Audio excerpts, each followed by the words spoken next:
दूसरे दिन ब्राह्म मुहूर्त में उठकर तथा नित्यकर्म और संध्या उपसना आदि निवृत्त होकर राम और लक्ष्मण गुरु विश्वामित्र के पास जाकर बोले, गुरुदेव, कृपा करके हमें ये बताइए कि राक्षस यज्ञ में विघ्न डालने के लिए किस समय आते हैं। ये हम इसलिए जानना चाहते हैं कि कहीं ऐसा न हो कि हमारे अनजाने में ही वे आकर उपद्रव मचाने लगें। दशरथ के वीर पुत्रों के इन उत्साह भरे इन वचनों को सुनकर वहां पर उपस्थित समस्त ऋषि मुनि अत्यंत प्रसन्न हुए और बोले, हे रघुकुल भूषण राजकुमारों, यज्ञ की रक्षा करने के लिए तुमको आज से 6 दिनों तथा रात्रियों तक पूर्ण रूप से सावधान मुद्रा में और सजग रहना होगा।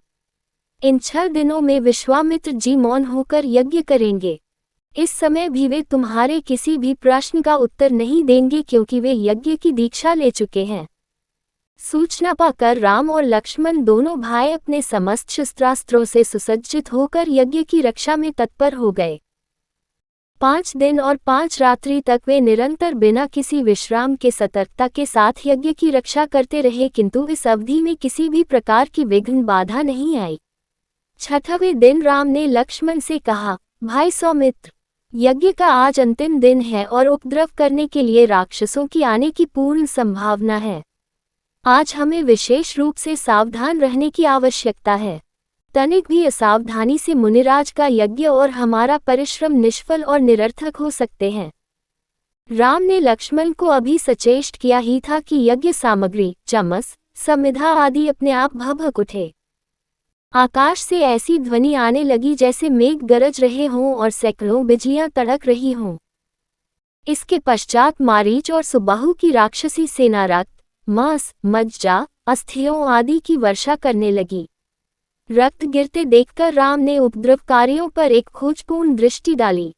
आकाश में मायावी राक्षसों की सेना को देखकर राम ने लक्ष्मण से कहा, लक्ष्मण, तुम धनुष पर शरसंधान करके सावधान हो जाओ। मैं मानवास्त्र चलाकर इन महापापियों की सेना का अभी नाश किए देता हूँ। ये कहकर राम ने असाधारण फुर्ती और कौशल का प्रदर्शन करते हुए उन पर मानवास्त्र छोड़ा। मानवास्त्र आंधी के वेग से जाकर मारीच की छाती में लगा और वह उसके वेग के कारण उड़कर 100 योजन अर्थात 400 कोस दूर समुद्र में जा गिरा। इसके पश्चात राम ने आकाश में आग्नेयास्त्र फेंका जिससे अग्नि की एक भयंकर ज्वाला प्रस्फुटित हुई और उसने सुबाहु को चारों ओर से आवृत कर लिया। इस अग्नि की ज्वाला ने क्षण भर में उस महापापी को जलाकर भस्म कर दिया। जब उसका जला हुआ शरीर पृथ्वी पर गिरा तो एक बड़े जोर का धमाका हुआ। उसके आघात से अनेक वृक्ष टूटकर भूमि पर गिर पड़े। मारीच और सुबाहु पर आक्रमण समाप्त करके राम ने बचे खुचे राक्षसों का नाश करने के लिए वायव्य नामक अस्त्र छोड़ दिया। उस अस्त्र के प्रहार से राक्षसों की विशाल सेना के वीर मर मर कर ओलों की भांति भूमि पर गिरने लगे। इस प्रकार थोड़े ही समय में संपूर्ण राक्षसी सेना का नाश हो गया। चारों ओर राम की जय जयकार होने लगी तथा पुष्पों की वर्षा होने लगी।